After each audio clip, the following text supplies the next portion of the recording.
Good morning समस्त को मो समीर मरकान ब्लॉग को आपको स्वागत करुच्ची। आप टाटा स्टील एंट्री करने चाहते केमी कौन एंट्री करा टाटा स्टील चलते देखा। प्रथम तो आप गेट को एंट्री कलापर यहपर गेट रे गोटे बड़ लेखाई टाटा स्टील जोटा कि आम 3 नंबर गेट रे प्रथम एंट्री कर। तो मु प्रथम लाइन रे चली चली गली कारण समस्ते लाइन ही चली चली जाऊँच कारण ये ही गोटे फास्ट पंचिंग हुए टाटा स्टील एंट्री कला जोटा आम कह ट्राभेलर पंचिंग हुए। तो समस्त गोटे गोटे कार्ड मिली थाए जोटा कि बारकोड टाइप थाए। तो समस्ते ये देखेले निजर प्रेजेंट कि आबसेंट जना पड़े। तो मत भी कहगला तो निजर कार्ड देखापी मुझे कार्ड देखली देन आग को बढ़ी गली। तो केमी कौन चलते देखा। तो प्रथम चली चली गली मुझे देखिली आमर यूँ तले गोटे रास्ता अच्छी बट सेटर जाइहबनी। तो ये गोटे फुटओवर ब्रिज अच्छी जोटा कि पाद चला रास्ता कहती। तो ता ऊपर को आम जापर।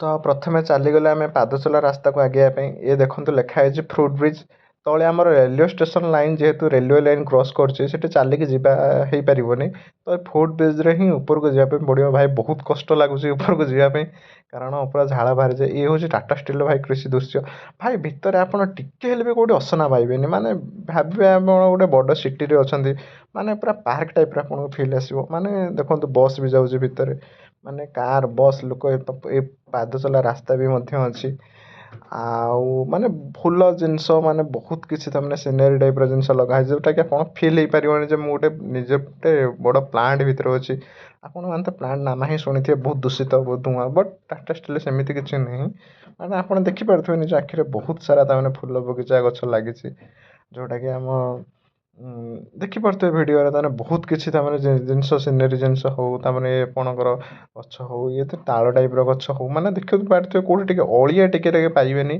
कारण टाटा स्टील बहुत नीट एंड क्लीन तार रूल एंड रेगुलेशन तार बहुत स्ट्रिक्ट। ये भाई गोटे मेसीन जाऊँच देखूँ माने से सब दिन राति 24/7 ताने से सफा कर तार काम है रोड सफा करवा। एपटे देखुए से जो काच बिल्डिंग टाटा स्टील जिते बड़ बड़ ऑफिसर ये सब काच बिल्डिंग बसते जोटा कि टीएसके सेंटर कहते से सब एचआर जीएम सबकि से बसती। किसी बाट आगे की गलापर देखिले ये देखिए लोक गोटे पंचिंग मारुवे वाटर ट्रिटमेंट कम्प्लेक्स यहाँ है टाटा स्टील पानी रखा जो पानी जमी फिल्टर करके सब जगह को दि जाए तमें ये प्लांटर कम से आपण आग को देखिपे तमें ये लोक किसी पंचिंग कर भाई से आप तो भावते से गोटे पंचिंग है ये कौन गोटे पंचिंग यहाँ है भाई भेंडर पंचिंग जो मैंने भेंडर छुआ से माने पंचिंग करेंगे जोटा प्रेजेंट दाखल करेंगे। एपटे देखिपे माने पूरा 2 वे रास्ता एपटे भी रास्ता सेपटे भी रास्ता केते सुंदर सुंदर फुल लगी बगीचा लगी भाई पूरा सूर्यमुखी फुल। ये देखते वाटर ट्रिटमेंट प्लांट जोटा कि पानीटा बाम पड़ जो प्लांट थिला से पानीटा छणा जाए एपटे जो प्लांट अच्छे स्टोर कर रखा जाए माने आप गोटे गोटे छोट सुखिला पत्रटे पाइबेनि जोटा कि आप एत परिष्कार माने यही परिष्कार भाई बाहर रुहता भाई किसी रोग हाँ नहीं।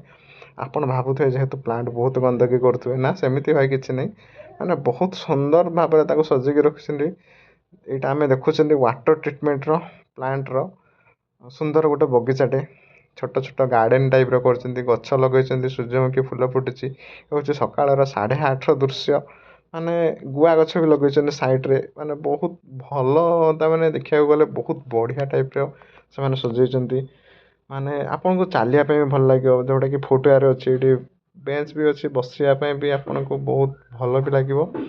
एपटे देखिपे तमें सब लोग जाऊँ जावासिया कर जहाँ द्वारा खरारे धर विश्राम लगे करने चेष्टा करेंगे गछ मूल बसीपारे आप देखिपे बहुत सुंदर सुंदर फुल फुटी।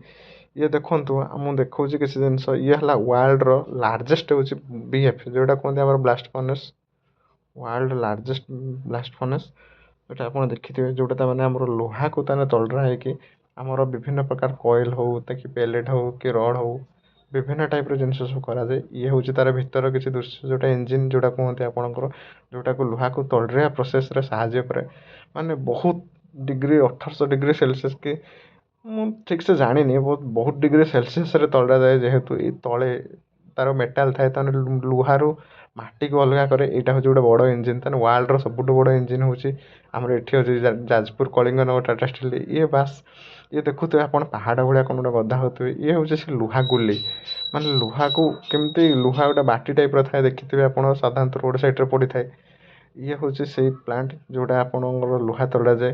ଇଏ ସବୁ ତରଡ଼ା ହେଇକି ସବୁ ଯେତେ ସବୁ ଟ୍ରେନ୍ରେ ସବୁ ଯାଉଛି ଗୋଟେ ଡବା ଟାଇପ୍ର, ସେ ହେଉଛି ଲୁହା, ତା'ମାନେ ତରଳା ଲୁହା। ଇଏ ହେଉଛି ସେ ଆମର ଗୋଟେ ଟର୍ବାଇନ୍ ଟାଇପ୍ର ଯେଉଁଟା ଘୁରୁଛି ଚକ ଟାଇପ୍ର, ତା'ମାନେ ଲୁହାକୁ ଯେଉଁ ବାଟି କରାଯାଏ ସେଇ ଟାଇପ୍ର ବାଟି ହିଁ କରୁଛି ସିଏ। ଇଏ ଦେଖୁଥିବେ ଆମର ଯେଉଁ ବେଲ୍ଟ ଗୁଡ଼ାକ ଯେଉଁ ଲାଇନ୍ରେ ଆମେ ସବୁ ବେଲ୍ଟ ସବୁ ଯାଏ ସବୁ କାମ ହେବା ପାଇଁ, ମାନେ ଯେଉଁ ଲାଇନ୍ରେ ସବୁ ବେଲ୍ଟ ଗୁଡ଼ା ଲାଇନ୍ରେ ସବୁ ମେଟେରିଆଲ୍ ସବୁ ଆସେ ସବୁ ଲୁହା ପଥର, ଇଏ ହେଉଛି ସେଇ ବେଲ୍ଟ, କନଭେୟର ବେଲ୍ଟ ଯେଉଁଟା କୁହନ୍ତି। ୟା ଉପରେ ମାଲ୍ ଆସେ, ପୁରୁଣା ହେଇଗଲାଣି, ତାକୁ ତ ଖୋଲି ଦେଇଛନ୍ତି ବର୍ତ୍ତମାନ। ଇଏ ହେଲା ଆମର ପେଲେଟ୍ ପ୍ଲାଣ୍ଟ, ଯେଉଁଟାକି ଆମର ଲୁହା ବାଟି ହିଁ କେବଳ ତିଆରି ଯାଏ। ଟାଟା ଷ୍ଟିଲ୍ର ସବୁ ଅଲଗା ଅଲଗା ଜାଗା ପାଇଁ ଅଲଗା ଅଲଗା ପ୍ଲାଣ୍ଟ। ତାପରେ ଦେଖିପାରୁଥିବେ ମୁଁ ବର୍ତ୍ତମାନ ସାମ୍ପଲ୍ ପ୍ରିପାରେସନ୍ ରୁମ୍କୁ ବର୍ତ୍ତମାନ ଏଣ୍ଟ୍ରି କଲି। ମାନେ ଏଠି ଟାଟା ଷ୍ଟିଲ୍ର ବିଭିନ୍ନ ପ୍ରକାର ସବୁ ବୈଜ୍ଞାନିକ ପଦ୍ଧତିରେ ସାମ୍ପଲ୍ ଟେଷ୍ଟ କରାଯାଏ। ମାନେ କେଉଁଟା କେତେ ଗ୍ରେଡ଼୍ର ଲୁହା ବାହାରୁଛି ସେଇଟା ଏଇଠି ତା'ମାନେ ଟେଷ୍ଟ କରାଯାଏ। ମାନେ ତାକୁ ମାଟିକୁ ଗ୍ରାଇଣ୍ଡିଙ୍ଗ କରାଯାଏ କି ବାସ୍ ବହୁତ କିଛି ଜିନିଷ ଯେଉଁଟା ଏଇ ଲ୍ୟାବ୍ରେ, ଏଇଟା ଗୋଟେ ଲ୍ୟାବ୍, ତାକୁ ଟେଷ୍ଟିଂ କରାଯାଏ ସେ କେଉଁ ଗ୍ରେଡ଼୍ର ଲୁହା। ତା'ମାନେ ବହୁତ କିଛି ପ୍ରଣାଳୀ ରହୁଛି, ତାପରେ ହିଁ ଲୁହା ଗୋଟେ ତିଆରି ହେଉଛି।